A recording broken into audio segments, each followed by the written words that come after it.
노동법 수업은 첫 번째로 노동법이 무엇이냐란 질문을 하게 됩니다. 이건 노동법의 개념을 정의하는 문제인데요. 노동법의 개념 정의는 결국 법의 개념 정의에서 출발하게 됩니다. 그럼 노동법이 무엇이냐란 질문은 법이란 무엇인가 라는 물음에 부닥치게 되죠. 법이란 무엇인가? 법이 무엇인지 정확하게 아는 사람은 없습니다. 법을 가르치는 사람이 이런 말을 하니까 난감하죠. 법의 역사는 인류 문명의 역사와 함께 시작되고 발전되어 왔다고 할 수 있는데요. 하지만 아직까지도 법의 개념에 대한 명확하고 통일된 정의는 존재하지 않아요. 법의 개념을 정의하는 문제는 법철학에서도 아주 어려운 난제에 해당합니다. 전해지는 이야기가 하나 있는데요. 이게 진짠지 아니면 그냥 하는 소린지는 모르겠어요. 네, 법학자들이 모인 국제학술대회에서 법학계의 석학으로 알려진 어느 노교수가 발표를 했답니다. 발표를 마칠 때쯤 이런 말을 했대요. 법이란 무엇인가? 젠장, 도대체 난 하나도 모르겠어. 그러니까 그 자리에 있던 모든 사람들이, 그러니까 법학자들, 법대 교수들이죠. 이 사람들이 모두 일어서서 기립박수를 보냈다고 해요. 그만큼 법을 정의하는 게 어려운 문제라는 얘기인데요. 법을 처음 공부할 때 만나는 질문이 법이란 무엇인가 입니다. 그런데 어느 정도 공부 좀 하고서 정상에 올라갔다 싶을 때도 그때 만나는 질문도 역시 법이 무엇이냐 라는 질문이 돼요. 그러니까 질문 자체가 상당히 철학적이라는 거죠. 그런데 우리는 그렇게 철학적으로, 그렇게 또 고상하게 그렇게만 시작할 수는 없잖아요. 당장 급하니까 어쨌든 답을 해줘야 뭘 하든지 말든지 할 거 아니에요. 그래서 법이 무엇인지에 대해서 강학상, 그러니까 학교에서 수업을 하기 위해 필요한 그 낮은 단계에서 합의를 하고 출발할 수밖에 없어요. 이제 그것에 대해서 논의를 할 거예요. 먼저 법이라는 글자를 봅시다. 우리말 법은 한자에서 온 말인데요. 네, 물숫자와 갈것자로 되어 있죠. 법이라는 글자가 물숫자와 갈것자로 되어 있으니까요. 사람들은 흔히 물이 흘러가는 것처럼 순조로운 거, 순리에 맞는 거, 그게 법이다 이렇게 말을 하는데요. 문헌에 근거가 전혀 없는 건 아니지만 그래도 말짱 헛소리예요. 법이라는 글자는 물이 흘러가는 것과 아무런 상관이 없어요. 법은 물수와 갈것자로 되어 있는 게 아니라 뭔가 하나가 빠져 있어요. 뭔가 하나가 더 있었는데 그게 너무 복잡하니까 빠져버리고 지금처럼 된 거죠. 네, 이 이상한 글자가 법이라는 글자의 원래 형태입니다. 이렇게 생겼어요. 요게 물을 나타내는 물숫자고요. 흘러가는 강물, 뭐 시냇물, 이건 갈 거예요. 갈 거 비슷하죠. 갈 거. 그럼 이건 뭘까요? 좀 요상하게 생겼는데 이건 뭘까요? 이 글자만 단독으로 쓸 때는 이렇게 써요. 왼쪽에 있는 건 무슨 버러지처럼 생겼고 오른쪽에 있는 건 뭐 강아지가 일어나서 재롱 부리는 것처럼 보이기도 하죠. 이 글자는 지금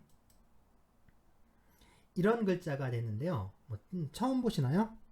자, 이 글자가 무슨 글자일까요?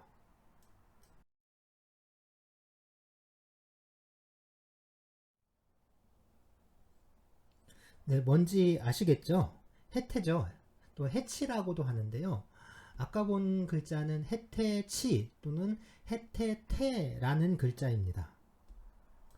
해태는 불을 막아주는 신령한 동물이라고 알려져 있는데요.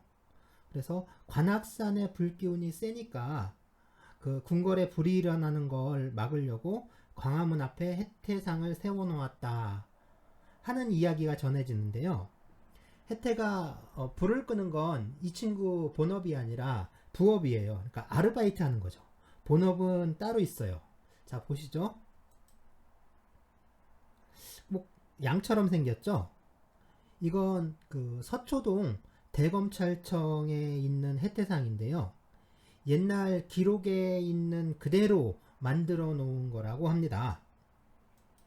그래서 해태는 원래 뿔이 하나 달린 동물이라고 해요. 뿔이 하나 달린 동물 하면 뭐가 생각나죠? 유니콘. 해태는 그러니까 유니콘이라고도 할 수 있는데요. 자, 여기 보세요. 뿔이 하나죠. 그런데 이 뿔이 참 유용하게 쓰인대요. 해태는 시비선악, 옳고 그르고 선하고 악한 것을 가려주는 신수, 신령한 동물이라고 알려져 있는데요. 시비선악을 가린다. 누가 옳은지, 그리고 누가 그른지, 누가 착하고 누가 또 나쁜지, 누가 옳은지 그른지를 가린다는 건 둘 사이에 갈등이 생기고 분쟁이 발생했다는 걸 의미하겠죠. 그러니까 누가 옳고 누가 그른지를 가려줘야 하는 거잖아요. 바로 갈등과 분쟁이 생겼을 때 그 분쟁을 해결하는 게 이 해태랍니다. 어떻게 해결하냐면 서로 싸우는 두 사람 앞에 이 해태를 풀어놓으면 해태가 그 두 사람 중에 옳지 않은 사람, 그러니까 그른 사람 또는 악한 사람을 이 뿔로 들이받는다고 해요. 그래서 갈등과 분쟁을 해결하는 거, 지금식으로 말하면 그게 재판이잖아요. 그러니까 해태는 재판을 하는 동물이었던 거죠. 그래서 조선시대에 그 형사사법기관이라고 하는 이를테면 사헌부 같은데 관리들은 그 가슴에 다는 흉배 있잖아요. 그 흉배에 해태를 달았어요. 옛날 관리들이 관복을 입을 때 보면 가슴에 다는 거 있잖아요. 흉배라고. 그러니까 문반은 보통 학을 수 놓고요. 무반은 호랑이를 수 놓았는데 사헌부는 법사라고 해서, 그러니까 법을 다루는 관청이라고 해서 해태를 수 놓았다고 해요. 그런데 해태는 현실에 존재하는 동물이 아니라 상상 속의 동물이잖아요. 그럼 있지도 않은 동물이 어떻게 재판을 했다는 걸까요? 어딘지 아시겠죠? 강화도 만이산인가요? 하늘에 제사를 지내는 거 같죠? 지금은 이렇게 하늘에 제사를 지낸다거나 이런 게뭐 전통을 계승한다 이런 차원 또는 뭐 관광객들을 좀 모으려는 그런 의도에서 이런 행사를 하는 것 같아요. 뭐 지금 우리는 뭐 제사를 지내는 거라든가 전쟁을 하는 거, 뭐 정치하는 거, 재판하는 거 이런 걸 다 다르게 생각을 하는데요. 옛날로 그러니까 고대 사회로 올라갈수록 이런 것들은 따로따로 있었던 게 아니라 다 하나로 합쳐져 있었어요. 그러니까 전쟁을 하려면 제사부터 지내고 제사 지내면서 재판도 하고 제사 지내는 게 정치고 다 그랬어요.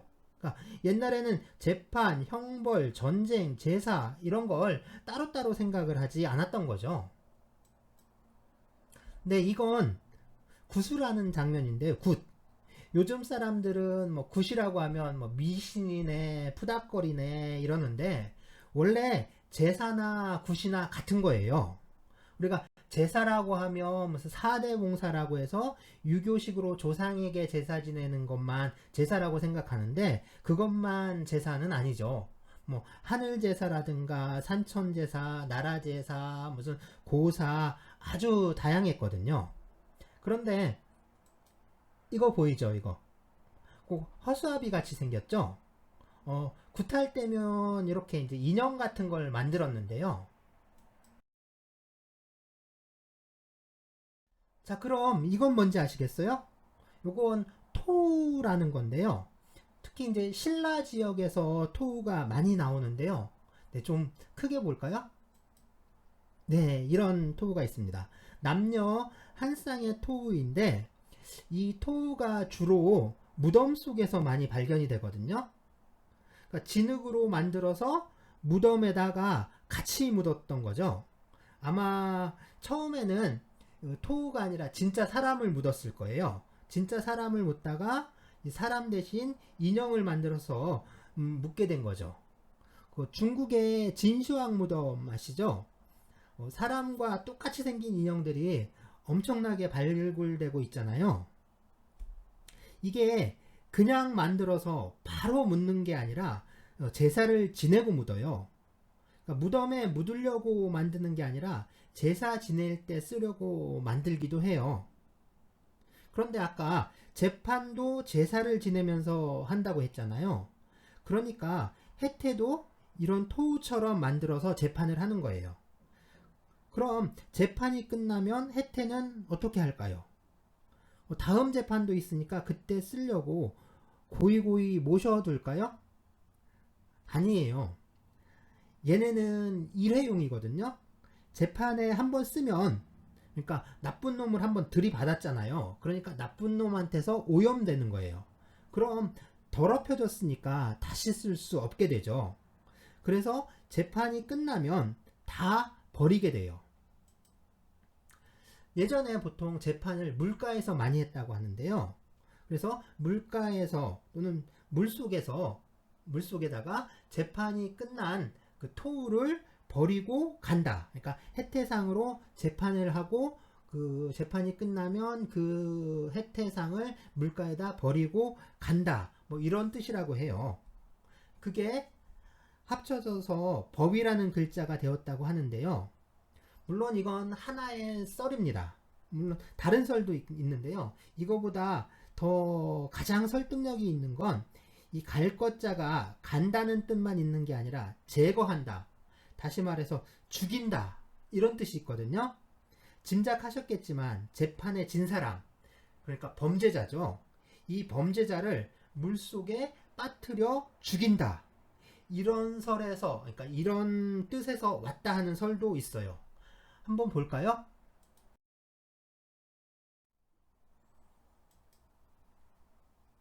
신에게 살아있는 사람을 제물로 바치기 위해서 몸을 자르고 있는 그림인데요. 남미의 아즈텍이라는 데서 이렇게 산 사람을 죽여서 인신공양을 했다고 해요. 이것도 마찬가지인데요. 여긴 잉카라고 합니다. 별게 다 있는데 윗그림 보시면 사람의 심장을 꺼내서 그 신에게 바치는 그림이네요.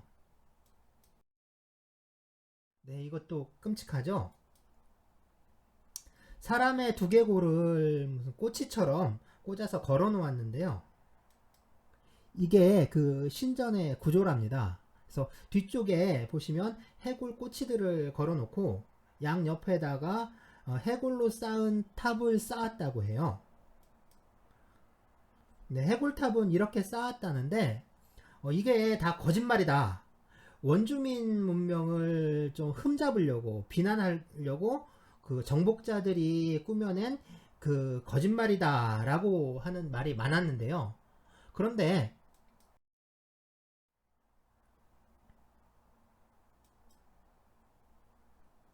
진짜로 발굴이 된 거예요.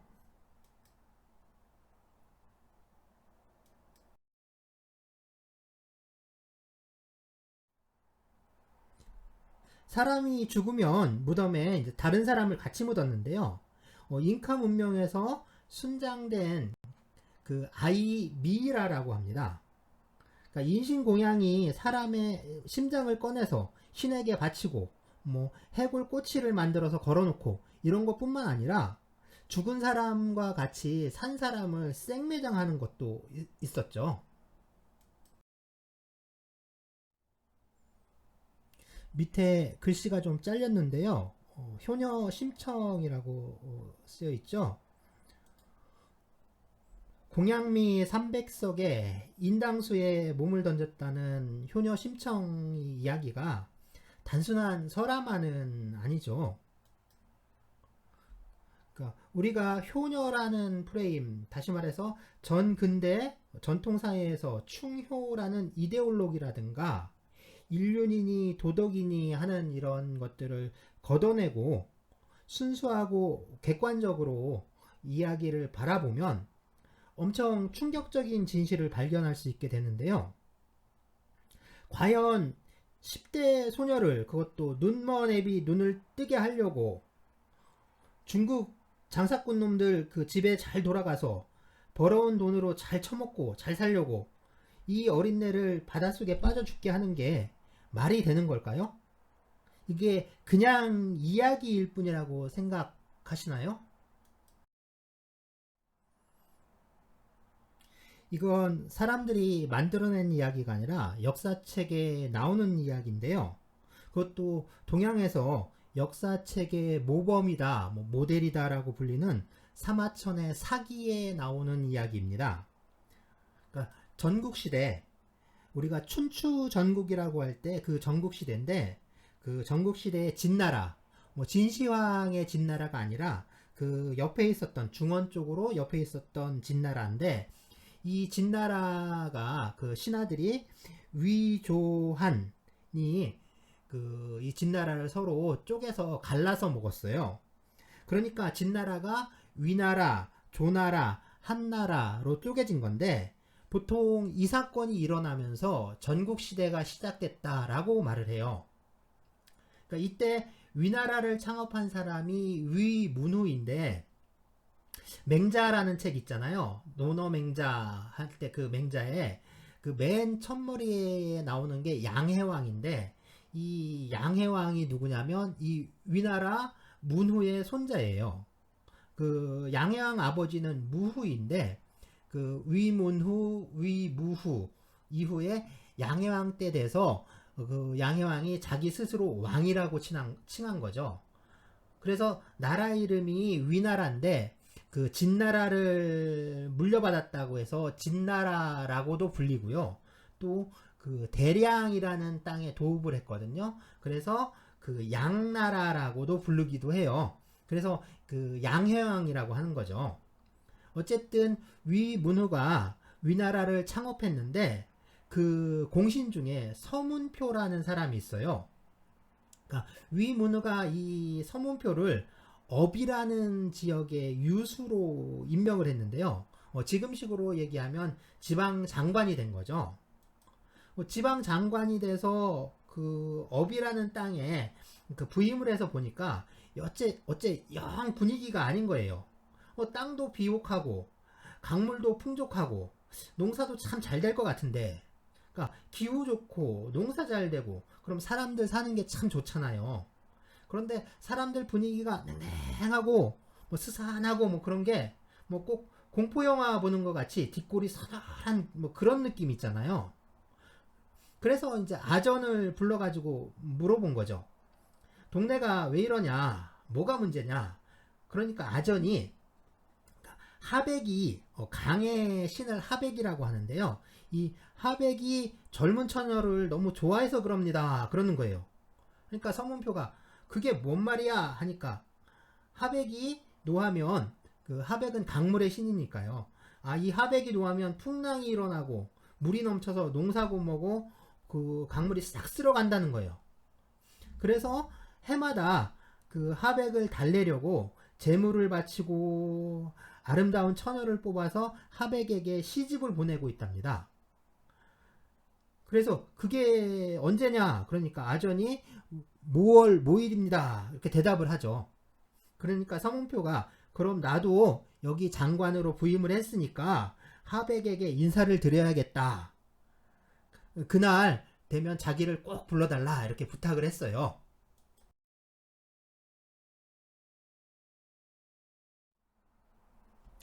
하백에게 그 젊은 처녀를 이제 시집 보낸 날이 되니까 서문표도 제사 지내는 강가로 갔죠. 강가에 가니까 늙은 무당하고 젊은 무당하고 그 제자, 그러니까 새끼 무당들하고 지역에서 행사 꽤나 한다는 노인네들, 그러니까 지역 유지들, 그 유지들, 뭐 앞잡이들이 이제 제사를 지내려고 모여 있는 거예요. 그러니까 하백에게 제사를 지내고 처녀를 시집 보낸다고. 그 시집 보낸다는 게 하백이 강의 신이니까 강물 속에 사람을 집어 던지는 거예요. 이제 시집 보낸다고 처녀를 물 속에 넣으려고 하는데 갑자기 서문표가 스톱한 거죠. 그러더니 자기가 하백의 부인 될 여자를 봐야겠다. 자기도 하백에게 잘 보여야 되지 않겠느냐 하면서 처녀를 데리고 오라고 한 거죠. 그러니까 아무리 뭐 지역 유지고 그 동네에서 잘 나가는 무당이고 하더라도 서문표는 위문후, 그러니까 그 나라의 임금이 총망하는 신하잖아요. 그리고 그 지방의 장관이고, 그러니까 군말 없이 따라야죠. 그래서 서문표한테 처녀를 데리고 가니까 이 서문표가 얼굴을 보자 그러는 거예요. 신부의 얼굴을 그 면사포로 가리고 있는데 그걸 함부로 보는 건 실례이잖아요. 그래도 임금이 보낸 지방 장관이니까 꼼짝없이 얼굴을 보여줘야죠. 그런데 갑자기 서문표가 신부가 너무 못생겼어. 못생겨도 너무 못생겨서 하백이 노할 것 같다. 이렇게 말을 하는 거예요. 그러니까 일부러 트집을 잡는 거죠. 그러더니 주위 사람들한테 이 여자는 너무 못생겨서 하백에게 시집 보내기 좀 그렇다. 그러니까 시간이 좀 걸리더라도 아름다운 신부를 골라서 다시 시집 보내는 게 좋겠다. 그러더니 그 늙은 무당한테 당신이 지금 하백에게 가서 이 서문표가 아름다운 신부를 골라서 다시 나를 잡아 시집을 보낼 때까지 좀 기다려 주십시오 하고 말씀드리고 오세요 라고 하는 거예요. 그러자 옆에 있던 그 군사들이 이 늙은 무당을 들어서 강물에다 퐁당 집어 던져버린 거죠. 그러고는 이제 기다리는 거예요. 한참을 기다려도 무당이 나올 리가 없잖아요. 그러니까 늙은 무당을 보내니까 이 귀가 어두워서 잘 듣지를 못해 그런가 보다. 이번에는 저 젊은 무당을 보내봐라. 그러더니 젊은 무당한테 자네가 좀 갔다 와라 하니까 이번엔 군사들이 젊은 무당을 들여다가 강물에다 또 퐁당 집어 던진 거죠. 그리고 또 기다려요.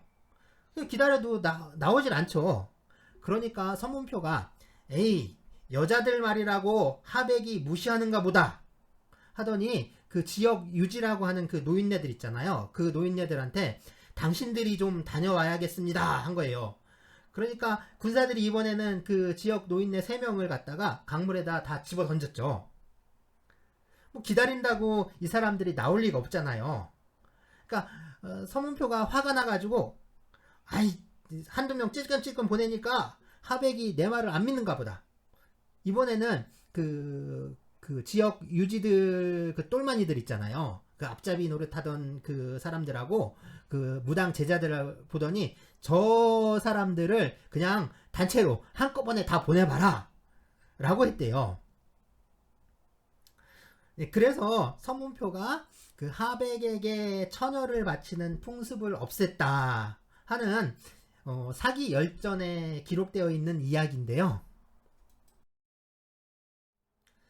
원래 그 사형제도라는 게 그 사람에게 그 범죄의 대가를 치르게 하겠다 하는 것보다는 그 사람의 범죄로 인해서 그 더럽혀진 것, 그 부정하게 된 것 있잖아요. 그래서 그 사람을 신에게 제물로 바침으로써 그 더럽혀진 것을 정화시킨다거나 또는 그 부정으로 인해서 그 노한 신을 달래는 어떤 희생 제물에서 출발했다라고 할 수 있어요. 인신공양이 사형의 초기 모델인 거죠. 그래서 재판을 끝내고 그 범죄자를 가죽 부대에 담아서 물속에 빠뜨려 죽인다. 여기서 해태는 그 사슴이나 염소 같은 동물을 의미한다고 보는 거예요. 그래서 그 동물, 즉 해태 가죽에다 사람을 묶어서 물에 던졌다 라는 거죠. 그래서 이렇게 만들어진 게 법자라고 보는데요. 그 외에도 여러 설들이 더 있기는 하지만 중요한 건 이 법이라는 글자가 고대 재판과 관련이 있다는 거, 그 원시 형벌제도를 표현한 것이다 라는 점이죠. 법이라는 글자가 꼭 그렇게만 쓰인 건 아닌데요. 한번 읽어볼까요?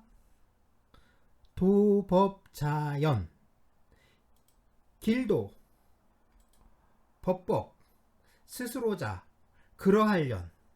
무슨 뜻일까요? 도법, 도로의 법, 도로법, 아니면 도로교통법. 도로교통법은 스스로 그러하다. 무슨 말이죠? 이 말은 도는 스스로 그러함을 따른다. 그러니까 여기서 법은 무엇을 따르다 또는 무엇을 본받다 라고 하는 동사인데요.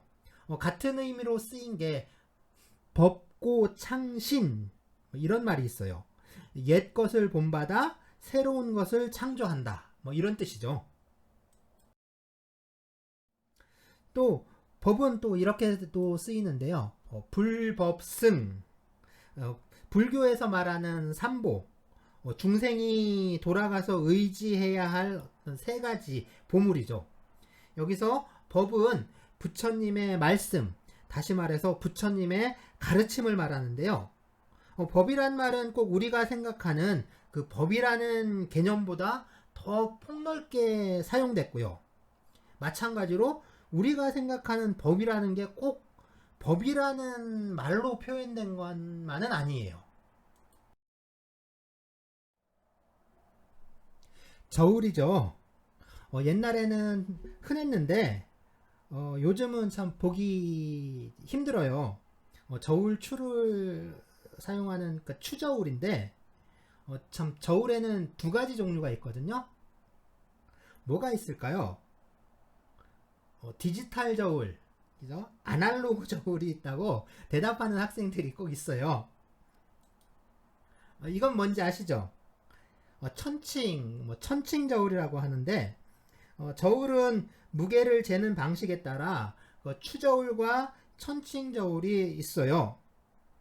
여기서 추저울을 권이라고 하고요. 천칭 저울을 형이라고 불러요. 권형. 그래서 권형이라고 하면 저울을 말하는데 저울보다는 법을 의미하는 말로 쓰여요. 서양에서는 법의 신, 그러니까 정의의 여신, 디케, 히랍에서는 디케라고 하고요. 라틴 문화권에서는 유스티치아라고 하는데요. 우리 교훈이 리베르타스 유스티치아 베르타스잖아요. 여기서 그 유스티치아가 그 유스티치아, 즉 디케예요. 이 디케가 들고 있는 게 칼과 저울인데요. 디케의 저울이 천칭 저울인데 그 형평 또는 공평을 상징하죠. 칼은 힘, 권력을 상징하잖아요. 우리 동양 문화권에서는 이 천칭 저울이 형평을 상징해요. 그래서 이름도 형이에요, 형. 그리고 이 추저울 있죠. 이 추저울이 힘, 권력을 상징해요. 그래서 이름이 권이에요. 권력, 권위, 권세, 권리할 때 그 권. 그런데 지금 우리가 생각하는 그 법이라는 것, 우리 머릿속에 떠오르는 법에 대한 관념, 이건 예전부터 우리가 쓰던 법이라는 말에서 온 게 아니라 서양의 어떤 것을 우리가 법이라고 번역해서 쓰는 것이라고 할 수 있어요. 그러니까 법이라는 말, 즉 껍데기는 옛날부터 있던 건데 그 알맹이는 서양 것이다 이런 거죠. 서양에서는 법을 뭐라고 부르죠? 먼저 영어요. 네, 로라고 하죠. 다음으로 프랑스나 독일 같은 나라에서는 뭐라고 할까요? 드화, 레시트. 그런데 이 드화, 레시트도 원래 있던 말이 아니라 무언가를 번역해서 쓰는 말인데요. 네, use, ius, jus 라고 쓰고 다 use라고 읽어요. 이 use를 번역한 말입니다.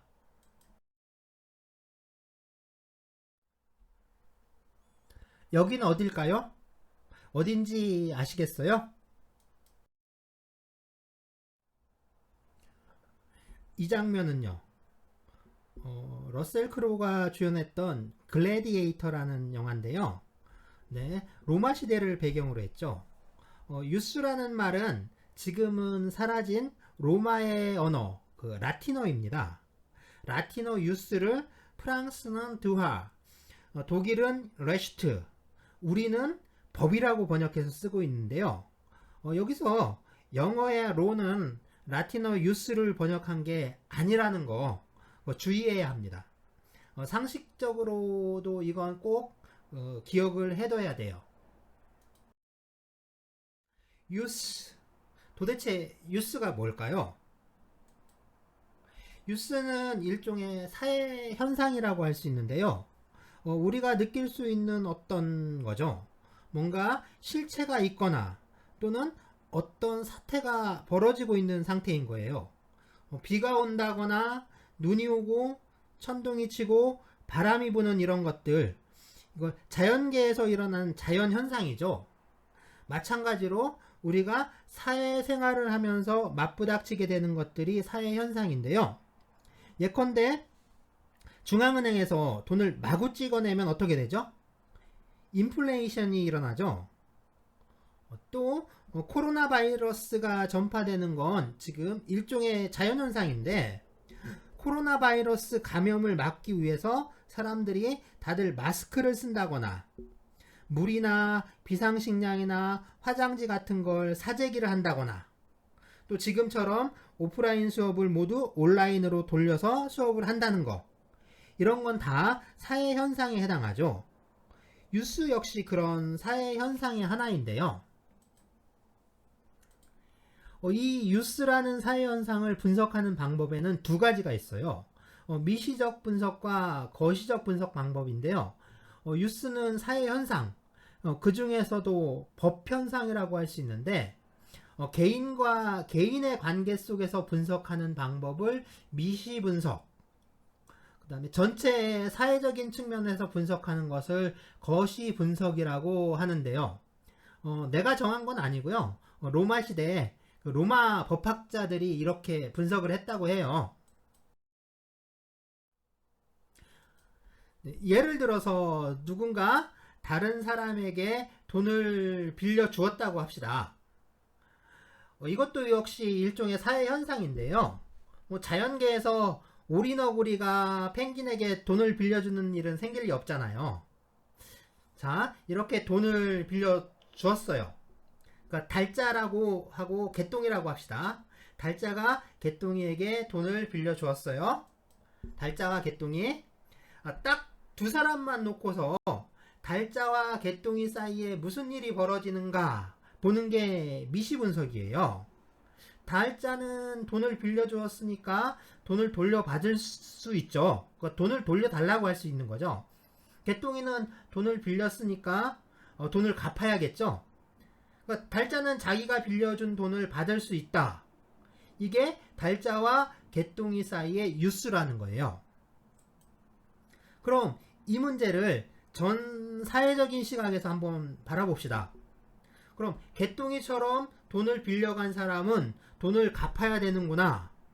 달짜처럼 돈을 빌려주면 돈을 돌려받는구나 하는 걸 알 수가 있죠. 다시 말해서 돈을 빌리면 돈을 갚아야 하고 돈을 빌려주면 돈을 받을 수 있다 하는 사회적 룰이 생기는 거죠. 이 뉴스라는 사회 현상을 달짜와 개똥이 사이의 관계에서 살펴보면 달짜는 돈을 빌려줬으니까 돈을 받을 수 있구나. 즉 달짜에게 권리가 있다 라는 걸 알 수 있고요. 전체 사회적 시각에서 보면 돈을 빌리면 갚아야 하는구나 하는 사회적 룰이 있다는 걸 알 수 있죠. 이 룰이 바로 법이 되는 거죠.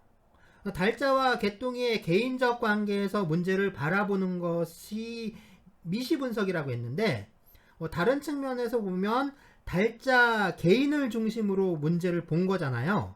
그래서 다른 말로는 주관적이라고 부르는데요. 이 유스는 주관적으로 보면 권리라는 거예요. 이와 다르게 거시 분석적인 측면에서, 즉 전체 사회적인 측면에서 객관적으로 보게 되면 유스는 법으로 표현되는 것이다 라는 걸 알 수 있어요. 그래서 주관적 권리, 객관적 법 또는 객관적 법질서, 이런 표현을 하게 되는 거죠. 법과 권리는 같은 의미로 쓰입니다. 우리말이나 동양 언어권에서는 아니지만 유럽 대륙의 대부분의 나라는 이 법과 권리가 같은 말이에요. 물론 영어는 아닙니다. 영어에서 법은 law, 권리는 right라고 하죠. 이건 영국이란 나라의 법이 유스와는 상관이 없다는 의미거든요. 어쨌든 법은 권리와 같은 말이에요. 아주 유명한 책인데요. Der Kampf ums Recht. 캄프는 투쟁이란 뜻이죠. 나치의 히틀러가 쓴 자서전 이름이 마인캄프, 나의 투쟁인데요. 그럼 이 책은 무슨 뜻일까요? 권리를 위한 투쟁, 법을 위한 투쟁. 둘 다 맞아요. 레시트는 권리도 되고 법도 되니까 권리를 위한 투쟁도 되고 법을 위한 투쟁도 돼요. 국내에서는 주로 권리를 위한 투쟁이라고 번역되는 것 같은데, 영어로는 법을 위한 투쟁이라고 많이 번역되는 것 같아요. The Struggle for Law라고 하네요. 루돌프 폰 예링이라는 독일의 법학자가 쓴 책인데요. 예링은 1800년대, 그러니까 이 19세기를 살았던 아주 유명한 독일의 법학자입니다. 어쨌든 법과 권리가 같다는 거, 동전의 양면처럼 어디에서 바라보는지에 따라 다르게 보일 뿐이죠. 이쁜 나비죠. 브라질에서 나비가 날개짓을 하면 텍사스에서는 토네이도가 일어난다 라고 하는데요. 네, 나비 효과입니다. 그러니까 여기에서 조그만 일인데 언뜻 보면 아무 상관없을 것 같은 먼 곳에 어떤 자연이나 사람들에게 큰 영향을 미친다는 의미인데요. 우리는 이처럼 서로 밀접하게 연결되어서 살아가고 있어요. 다른 말로 하자면 우리는 관계 속에 살아간다고 할 수 있겠죠. 사람은 사회를 구성하고 그 집단 속에서 살아가게 되는데, 결국 우리가 관계 속에서 산다는 말은 이 사회생활 관계를 의미하는 말이 됩니다. 사람은 사회 속에서 다른 사람들과 관계를 맺으며 살아간다고 할 수 있죠. 보통 인간관계라는 말도 많이 쓰는데요. 이러한 관계들은 매우 다양하고 복잡하게 얽혀 있죠. 우리가 이 사회생활 관계에 대해서 논의를 이어가려면 이 복잡한 관계들을 무언가의 기준을 가지고 정리를 해야 합니다. 무언가의 기준으로 사람 관계를 나누어 보면 둘로 나눌 수 있게 돼요. 그러니까 사회생활 관계에는 두 종류가 있는 거죠. 무엇과 무엇일까요? 네, 아기공룡 둘리인데요. 오른쪽부터 둘리, 도너, 또치, 희동이, 그리고 집주인인 고길동 씨죠. 네, 이렇게는 서로 친한 관계예요. 그렇죠? 그리고 이렇게는 왼수 같은 관계고요. 그러면 서로 친한 관계와 원수 같은 관계, 이렇게 둘로 나누면 될까요? 와, 엄청 복잡하죠? 사실 우리가 사는 삶은 이것보다도 훨씬 더 복잡한 관계들로 얽혀 있습니다. 물론 우리는 그 복잡한 관계들을 풀어서 단순하게 해야 한다는 건 아니고요.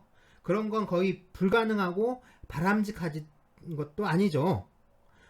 관계가 단순해지기를 원한다면 모든 속세의 인연을 끊고 사람이 살지 않는 깊은 산속으로 들어간다거나 아니면 로빈슨 크루소처럼 무인도에 가서 혼자 사는 방법밖에 없겠죠. 그런데 그런 얘기가 아니고 단지 우리는 우리 논의를 위해서 이 복잡한 관계들을 좀 정리해서 보자는 것 뿐인데요. 자, 여기 셋이 있는데 이 친구들은 서로 어떤 사이일까요? 좀 얘기를 단순하게 하려면 캐릭터를 둘로 줄이는 게 좋아요. 그래서 가운데 있는 친구는 빼고요. 양 옆에 또치와 둘리만 놓고 얘기를 합시다. 둘리와 또치는 어떤 관계일까요? 먼저 친한 친구 사이라고 할 수 있겠죠. 다른 문제로 또치가 둘리에게 5만원을 빌려줬다고 합시다. 이 두 관계의 차이점이 무엇일까 하는 게 지금 우리 논의의 핵심이라고 할 수 있어요. 물론 살다 보면 서로 친한 친구 사이에 갑자기 원수처럼 싸우기도 하고 그러다 다시 화해도 하고 또 서로 돈도 빌려주고 그러면서 살게 되는데 관계를 말할 때는 그 전 과정, 그 살아가는 전 과정을 다 말하는 게 아니라 어떤 특정한 상황에서의 구체적이고 개별적인 관계, 다시 말해서 두 사람 관계의 성격이나 내용에 대해서 말하는 겁니다. 먼저 친한 친구 사이라고 합시다. 어느 날 기분이 좋아진 둘리가 친구들한테 내가 나중에 밥 살게 라고 했어요. 아니면 오래간만에 만난 친구들끼리 인사말로 언제 밥 한 끼 하자 라고 할 수도 있죠. 그걸 기억하고 있다가 또치가 그랬어요. 야, 네가 저번에 밥 한 번 산다고 했으니까 오늘 밥 사라 라고 이랬거든요. 그런데 둘리는 밥을 사기가 싫은 거예요. 싫어 그랬죠. 자, 여기서 궁금한 거 하나. 둘리가 언제 한번 밥을 사겠다고 했고요. 그걸 또치는 기억하고 있다가 마침 둘리를 만났으니까 밥을 사라 했어요. 그러면 둘리는 밥을 사야 할까요? 만약에 둘리가 밥을 사지 않는다면 또치는 어떻게 해야 할까요? 경찰서에 전화를 해야 할까요? 경찰관 아저씨, 둘리가 밥 산다고 약속했는데 약속을 안 지켜요. 잡아가서 혼내주세요. 아, 이거 민사 사건이죠? 민사예요, 민사. 경찰서에 전화해봐야 아무런 소용이 없잖아요. 그럼 법원으로 갈까요? 둘리를 피고로 해서 식사초대 이행 청구 소송 이런 걸 법원에 한번 내볼까요?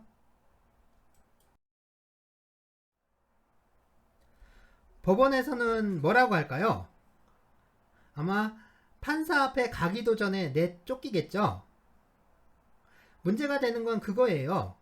친한 친구라든가 식구들끼리 한 약속이 있는데 그 약속을 지키지 않았다고 약속한 사람을 상대로 약속을 지키라고 청구할 수 있느냐, 청구권이라는 권리가 있느냐 하는 문제죠. 또치가 둘리에게 밥을 사라고 하는 청구권이 인정될까요? 다음 문제. 만약 상대방이 약속을 지키지 않았을 때 법의 도움을 받아서 강제적으로 약속을 실현하거나 손해를 배상받을 수 있을까요? 없죠. 법은 이 둘 사이의 문제에 개입하질 않아요. 왜 그럴까요? 그건 이 둘 사이의 관계가 내용이나 성격이나 뭐 이런 면에서 법의 개입을 허용하지 않기 때문에 그래요. 아니, 법이 이런 관계에는 개입하지 않으려고 하기 때문에 그래요.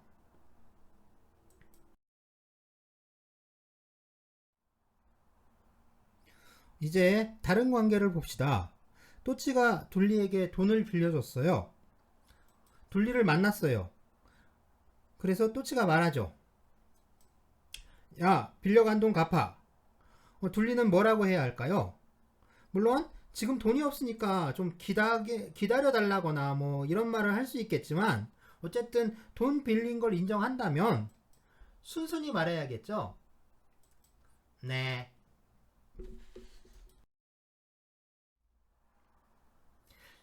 자, 둘 사이의 관계가 돈을 빌리고 빌려준 관계라고 합시다.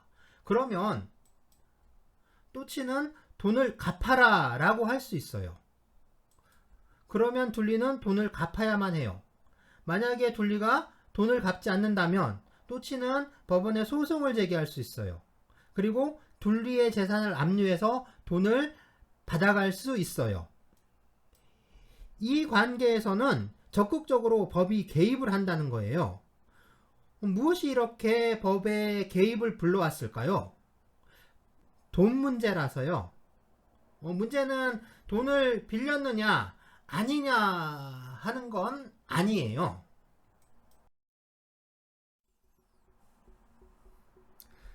법이 이 관계에 개입하는 건 이 관계의 내용이나 성격이 앞에서 본 친구 관계랑은 다르기 때문입니다. 그걸 살펴봐야 하는 거죠. 먼저 또치는 돈을 갚아라 라고 할 수 있는데 이것처럼 무언가를 할 수 있다 라는 형식으로 되어 있는 것, 그래서 내가 무언가를 실현시킬 힘이 있는 것, 이것을 권리라고 합니다. 반대로 둘리는 그 무언가를 해야만 하죠. 그리고 스스로 하지 않으면 법적인 제재를 받게 되는데요. 이것처럼 또치가 돈을 받을 수 있는 힘이 있다면 둘리는 또치가 가진 힘에 구속을 받게 되죠. 이렇게 구속을 받는 것을 의무라고 해요. 이것처럼 누군가 무언가를 실현시킬 힘을 지니고 있고 또 누군가는 그러한 힘에 구속을 받는 관계, 다시 말해서 누군가는 권리가 있고 또 누군가는 의무를 쥐고 있는 관계를 법률 관계라고 부르죠. 그래서 사람의 사회생활 관계는 법률 관계와 법률 관계가 아닌 관계가 있어요. 그러면 이 법률 관계가 아닌 관계는 뭐라고 부르면 될까요? 안법률 관계? 비법률 관계? 그런 말들은 없고요. 법이 개입하지 않는다고 해서 법의 밖에 있다고 표현을 하는데요. 법의 외부에 있는 관계라고 해서 법외적 생활관계라고 부릅니다. 보통 인간관계라는 말도 많이 사용하는데요. 그래서 법률관계와 인간관계가 있다, 이렇게 말도 많이 합니다. 하지만 그 정확한 표현은 아니에요. 사람의 관계를 법률관계와 인간관계로 나눈다면 법률관계는 인간관계가 아닌 건가요? 어제까지 친한 친구 사이였어요. 그 인간관계죠. 그런데 오늘 친구에게 돈을 빌려줬어요. 이건 법률관계죠. 그러면 어제까지 친구와 나는 사람이었는데 오늘 친구야 나 5만원만 빌려줘 이러면 이때 갑자기 친구는 개가 되고 뭐 나는 소가 되는 건가요? 그럼 개가 소한테 5만원 빌려주고 소가 개한테 5만원을 갚아야 뭐 다시 사람이 되는 건가요? 그건 아니잖아요. 그러니까 사람이 살아가는 사회생활 관계가 다 인간관계예요. 그리고 이 인간관계, 그러니까 사회생활 관계를 나누어 보면 법이 개입할 수 있는 법률관계, 그 다음에 그렇지 않은 법외적 생활관계가 있는 거죠. 하지만 이제 법학자들이나 법률가들, 판검사나 변호사 이런 사람들이요. 이 법에 대해서 좀 전문가라고 하는 사람들이 꼭 법률 용어를 정확하게 사용하는 것은 아니에요. 그냥 두루뭉실하게 말하는 게 일반적인데요. 그러니까 보통 인간관계라고 하면 넓은 의미에서 사람의 모든 사회생활 관계를 말하는 인간관계에서 법률 관계를 뺀 관계, 친구 사이라든가 이런 거 말할 때 그런 거죠. 그러니까 뜻만 정확하게 알고 가면 될 것 같아요. 법률 관계와 법 외적 생활 관계 꼭 기억을 해 둡시다.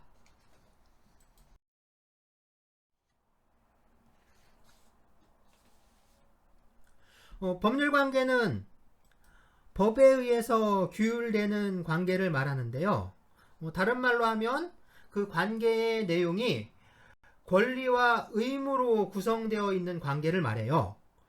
독일어 레시트 페어 헬트니스를 번역한 말인데 페어 헬트니스는 관계란 뜻이고요. 레시트는 법 또는 권리를 말한다고 했잖아요.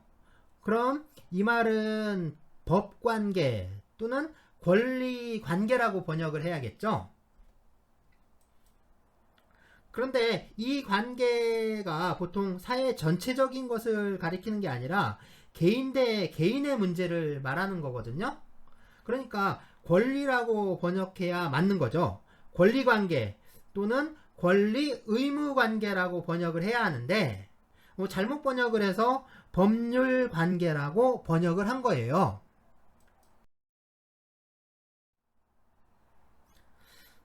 지금 우리가 쓰는 대부분의 어떤 근대적 개념들은 주로 일본을 통해서 전파된 것들이 많은데요.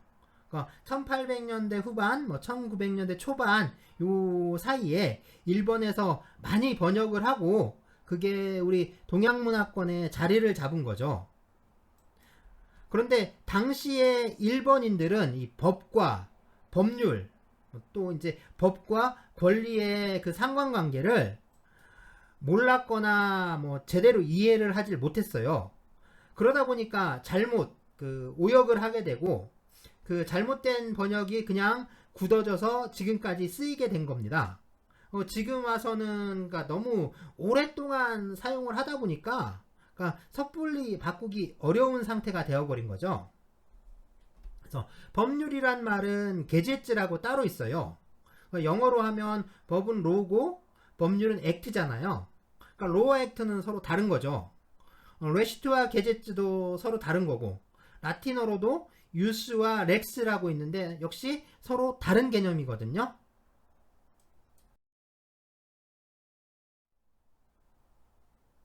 자, 어쨌든 법은 사람의 사회생활 관계, 그 중에서도 법률 관계를 규율하는데요. 그 내용은 권리를 어떻게 행사하는지, 또 의무는 어떻게 이행하는지를 규율하는 것인데요. 결국 법은 이러한 관계를 규율하는 규범이라는 거죠. 규범은 사람이 살아가면서 지켜야 하는 어떤 행동 양식들을 말하는데 그 사람의 판단이나 행위 또 평가 이런 것들의 이제 기준이 되는 행동 양식이 있어요. 이걸 규범 또는 사회 규범이라고 해요. 법 뿐만 아니라 도덕, 윤리, 종교, 관습, 에티켓 규범의 종류는 참 많아요.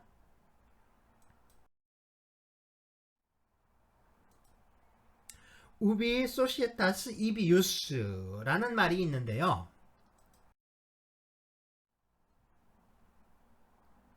우비 소시에타스 이비유스 이게 무슨 뜻이냐 하면 사회가 있으면 법이 있다라는 법언인데요.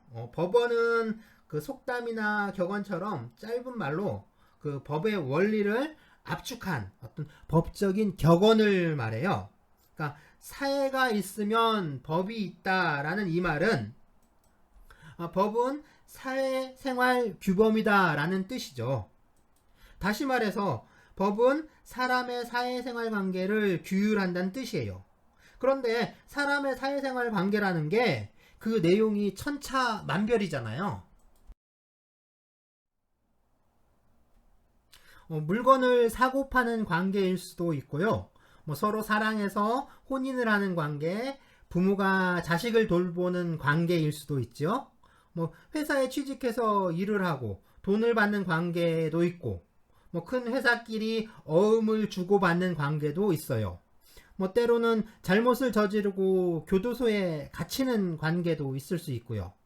이런 구체적인 관계에 따라서 그 관계를 규율하는 내용도 달라지겠죠.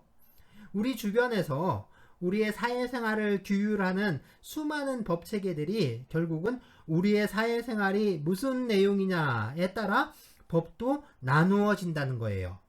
예컨대 민법은 민사관계, 일반적으로 재산거래관계나 가족관계를 말해요. 형법은 형사관계, 사람의 반사회적 행동 중에서 무엇이 범죄이고 그 범죄에 대해서는 어떠한 형벌이 얼마만큼 부과되는지를 정하고 있어요. 그러니까 그런 행위를 한 사람에게 형사처벌을 부과하는 관계를 말하겠죠. 상법은 상사관계, 상인들, 회사들의 거래관계를 말해요. 이런 관계를 규율하는 법규범의 총체를 말하는데요. 총체란 말은 모두 다, 다, 전부, 전부 다 이런 뜻이에요. 그러나 어떠한 법규범만 말하는 게 아니라 그런 법규범 전부 다란 뜻이에요. 그래서 민법은 민사관계를 규율하는 법규범의 총체다. 형법은 형사관계를 규율하는 법규범의 총체다. 상법은 상사관계를 규율하는 법규범의 총체다. 이렇게 말할 수 있는 거죠. 네, 그럼 노동법은요?